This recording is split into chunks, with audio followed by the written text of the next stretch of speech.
R.I.P. Gilbert G.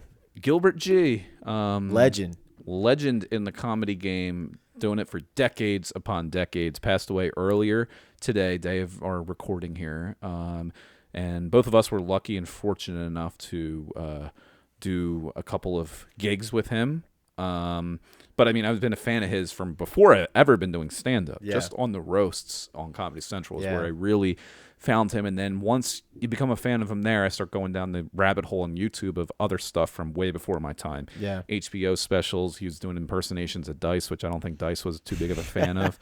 But I mean, just so out there. And when it comes to saying stuff that some people may not like and be very angry over, he could not give a fuck less over what he said. He really he was a legend for the lack of care that he put into that and then stuff. outside of this stuff, a lot of people think that like what comics do up there, and he's a perfect example of this, that they go up and what they're saying is 100% like how they are, how they think, what they are off stage. Couldn't have been further from the truth. The guy was like a family man, very nice to talk to, a regular, just very quiet and like reserved off stage. Yeah. From my experience meeting him the one time, but go into your story with him. And well, yeah. So like exactly like you just said, a lot of people. I only worked with him one time, but you would assume based off of his character on stage that he's just loud and obnoxious and whatever. Could not be more of the opposite. Like he was very quiet, very reserved, almost shy, and I had worked with him a couple of years ago. So he,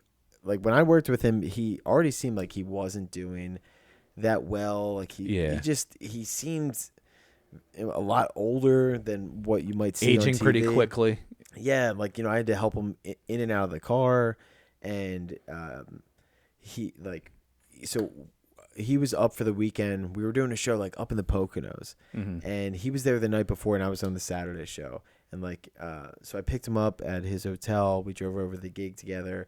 And I was like, "Oh, is this it?" And he's like, "Oh, I don't know." And I'm like, "Weren't you just here the night before?" So I was in my head. I'm like, "Man, he doesn't seem like he's all there." But to be expected. Like he was. He wasn't that old, but he looked it. He didn't seem to be doing that great, and he was just really quiet, really polite, very nice. But like he didn't have a whole lot to say. And in my mind, I'm like, "What am I gonna say to this legend?" Yeah. I don't want to annoy him. I got nothing to really contribute. So, like, I'm just going to let him sit in peace, and I'm not going to bother him because it's like, and what am I going to say to this guy where he's going to be like, wow, what a great point. Yeah, exactly. I just don't want to get, like, in those things where make it, like, awkward. But, like, if they don't want to have a conversation and sit in silence, whoever it is, it doesn't matter if they're a comic or whoever, that's perfectly fine. But it's like, I don't want to make it not say anything and then be like, wow, that was awkward. They didn't say one word to me. Like, yeah, and he wasn't rude about it. He was just, like, I could tell he just wanted... He just seemed like a peaceful guy that just wanted to kind of just do his thing, and I'm like, hey, that's fine. Like I get like that all the time too. Yeah. So we go and we're doing a gig in like this ballroom like place. So for his comedy, you're like, man, this is not ideal. It's not like we're at the Comedy Cellar. We're not a comedy club. Even like that, at that point, you would expect people to know Doesn't who everybody he is. know who he is? Like, and you can tell this, and I can already know afterwards what people's minds were going into it because it's very similar to Bob Saget. But go, what did he? Exact same thing. So you walk into this ballroom. It like the lights are on. It's pretty stuffy. It's not an ideal setup for comedy in general. So for what. I don't know why they booked Gilbert because it seemed like this was maybe their first time putting a comedy show together there. And the people, sometimes you go into these little pockets of towns where it seems like they've never seen comedy before. And this was one of those places. And I'm just wondering in my head, I'm like, knowing his act, I'm like, how are they going to respond when he gets up there? And dude, he just got up there and, I get up, do fine. Like it's a lukewarm crowd. Nothing really going. Rick Adana was with me. He gets up, does his thing. He always does great. And then Gilbert gets up there and just slowly kind of gets up there.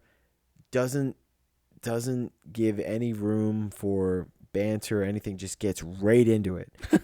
Right, it says like the dirtiest joke imaginable up he top. Just sets the precedent right here. Dude, honestly, for the first 10 minutes, it was borderline awkward because oh my god, you could tell looking at the audience, they for somehow like didn't know him or what he did, and They who weren't he was. expecting him to come up there and say that. Yeah, he's like this feeble old guy who just comes out and he's just firing, dude. But like, he doesn't. It does not faze him at all. Yeah. And you just see him going in, and he's going, and then he starts digging deeper, and he's doubling down, and he's getting dirt, and now he's catching them, and it's like this wave of emotion with the audience where they understand what he's doing and who he is. Yeah. And it's getting bigger laughs and bigger laughs, and it was the coolest thing to see.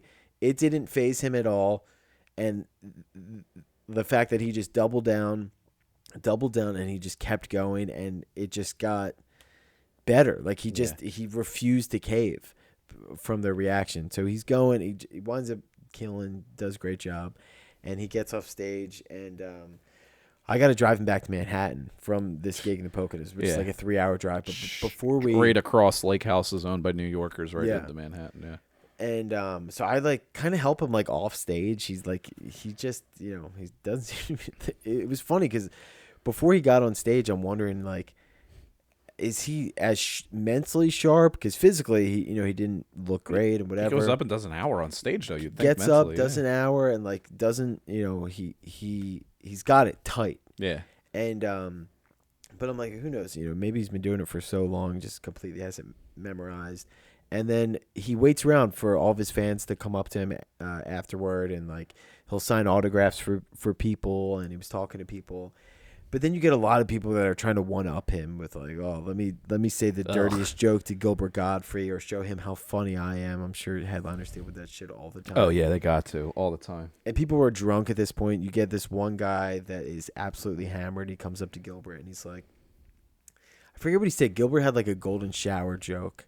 And he tries to do like some shitty callback where he's like, hey, you're so old, you probably couldn't even get it up to give somebody a golden shower.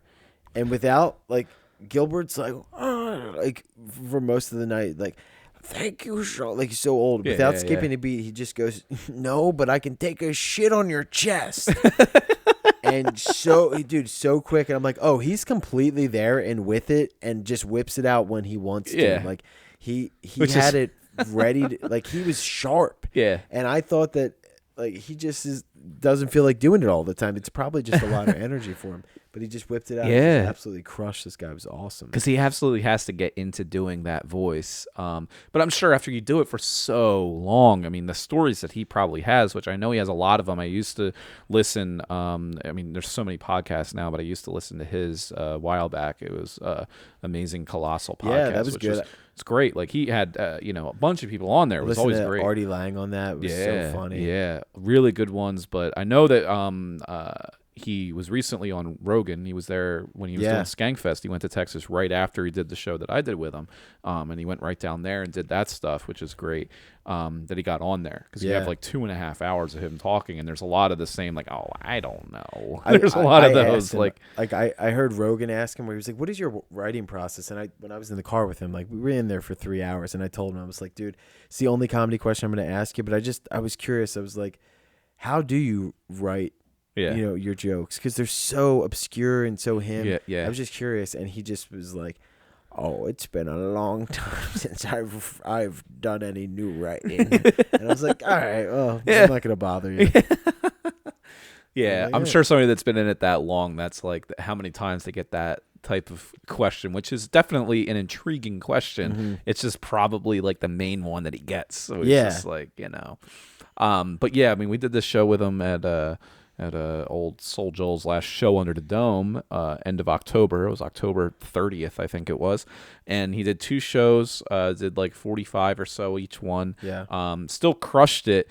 But there was definitely people at that show as well that weren't 100% certain what he was or who he was. Which makes it so much funnier for other people that do know him. Where you go, these people don't. And he just kept digging deeper into it because I'm sure it was amusing him as well. Yeah. But like somebody that's at that level, like he's definitely a celebrity. He was on The Celebrity Apprentice. I mean, you saw what he was like on there. But like there's people that will just come and it's like, oh, I know that name, or they were known for something. Let's go see them. Yeah. But it's like, same thing happened with Bob Saget. He was on Full House. Let's go see his stand-up. And then he comes out of the gate talking about fingering Kimmy Gibbler. Like, that's who he is as a comic. It's not what you see on TV. Right. Gilbert Gottfried did the Parrot in Aladdin.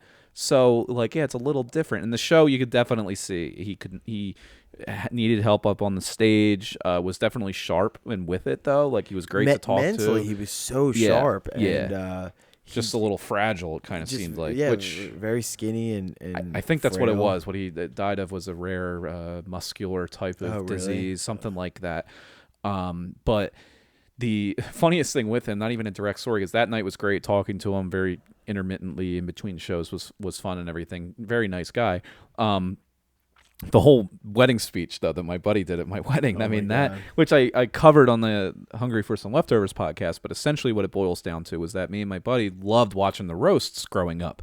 They would air on Sunday nights at like 9 or 10 o'clock, and we would watch them, and Gilbert was on most of them. Yeah. And the Bob Saget roast, he went up there, and he just did this one bit where he was accusing Bob Saget of raping and killing a girl in 1990. And he said it at first, and Bob Saget was just like, what in the hell? He's like, I can't believe we're roasting a guy who raped and killed a girl in 1990. And then people were like, wow, that's pretty shocking. And then he's like... to commit to that, and like knowing that not everyone's going to get what he's doing, and he just kind of played it serious and just kept going. And he just kept going, and he's just like, why should we even show just a Bob Saget who raped and he starts pounding on the podium. Nobody like him. Yeah, just starts screaming, raped and killed a girl, and he says it 5 or 6 times within a couple of minutes. That's what he would do. Like, he'll take a bit and he'll just keep doing it until like you get on board with it. And he is one person that no one will say is hacky for using his voice, and like not so much because there's a punchline in there as well, but then his voice just amplifies it. Yeah, and his joke writing was incredible. Yeah. And the angles that he would take, it was kind of like Norm in a sense too, where sometimes it would be anti-comedy. Yeah, in a way. It just was so much fun. Like, and his Aristocrats joke. Yeah. I mean, one of the best things you could ever watch. If the Aristocrats is the whole documentary movie, which is filthy, but I would highly recommend you watch it because Bob Saget's in there, George Carlin's in there, Jon Stewart, Gilbert Gottfried, people that you don't even know as stand-up comics that work in entertainment and comedy and have moved on. Like, I think Whoopi Goldberg has a small thing in there maybe. Mm-hmm. They all know that joke, and Gilbert was famous for it. I got to see him do that. I have a signed copy of his DVD of Dirty Jokes, which is the dirtiest street jokes ever. All this stuff is great. Yeah. But that R&M in 1990, I like to abbreviate that as it's a common thing I use in everyday talking to people, the old R&M, you know. So I got a video from Gilbert to ask my buddy to be the best man in my wedding. I was like, oh, this would fucking, like, if he could do this video thing, it would be great. So I said, just ask him to be the best man in my wedding, but like say I'm asking him even though I know he raped and killed a girl in 1990. So he did the entire thing in a normal voice on the video, and it was even funnier in a normal voice because it sounds so casual. Yeah. So then my buddy brings it up in his best man speech about how I asked him to be my best man through our favorite comedian, Gilbert Gottfried. But without any context, he just says that he asked me to be his best man even though he raped and killed a girl in 1990. I was there, witness this in front of your entire family, never having done public speaking. You're like, trying out a joke, and that is the one. Can we play that on here? That was the funniest moment of my life. I am going to slide the video in right here. Yeah, comedy has always been important to us. When Dan asked me to be his best man, he actually got one of our favorite comedians, Gilbert Gottfried, the parrot from Aladdin. The original, not the live-action remake.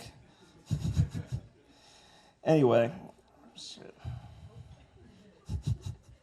It was really touching hearing that loud, high-pitched, shrill, ear-piercing voice telling me that Dan wants me to be his best man, even though that I had raped and killed a girl back in 1990. Yeah, Dan, you're supposed to keep that a secret, all right? With all that being said, Rachel, let me just say that you look absolutely stunning tonight.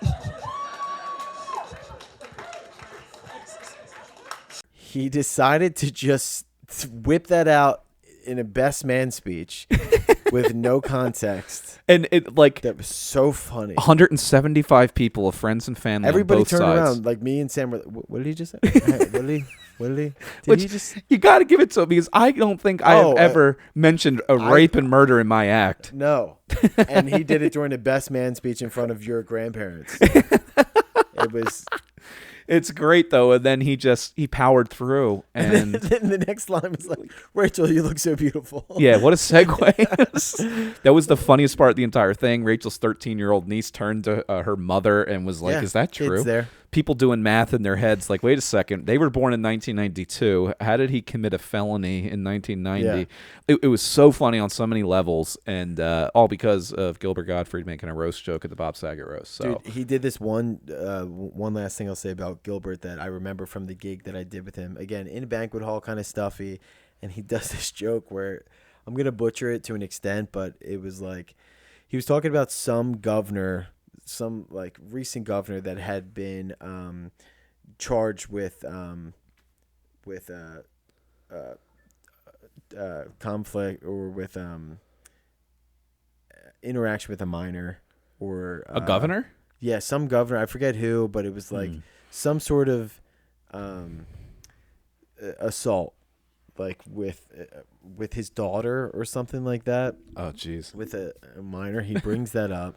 Again, I'm sorry, I'm completely fucking butchering this joke, but he goes, "This governor sexually assaulted his own daughter by doing whatever." And I cross the street with my daughter, and she won't even hold my hand crossing the street. If only I had more confidence. I think he led with that. Like one of the dirtiest jokes I've ever heard in my goddamn life. I remember hearing that. Like I've heard him do that If joke. only I had more confidence. Yeah. So fucked up.